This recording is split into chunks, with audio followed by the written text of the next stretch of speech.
อัวเพียงเกกลัวอยู่เมืองจีนก็มาหากินอยู่ในเมืองไทยอยู่เมืองไทยอัวก็เอาเมียไทยอัวกินเป็ดอัวก็กินลายอัวกินไก่อัวก็กินนี่เมียบ่มีอัวอยู่บ่เพ่งบ่เพ่งบ่เพ่งบ่เพ่งฮะม่วงบ่ฮะอัวละม่วงบ่เป็นหายปานนั่นบ่เฮียเอ้ยมันไผแต่งก่อนให้มันคือโพดแท้อัวแต่งเองเฮาบ่มีอาหารเฮาใส่หัวนี่บ่มีอาหารนี่ใส่ตัวหัวมันคือโพดแท้เสียง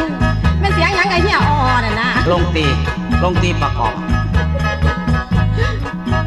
เมียหักผัวอย่าให้ผัวเสียผัวหักเมียอย่าให้เมียนี้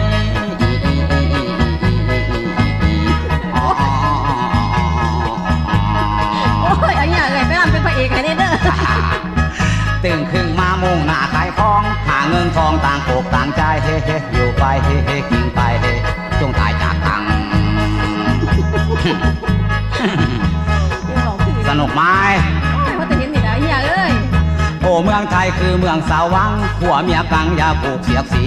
อยู่ดีกินดีมันก็มีสุขใจผัวจริงเมียไทยมันก็ไม่สั่ง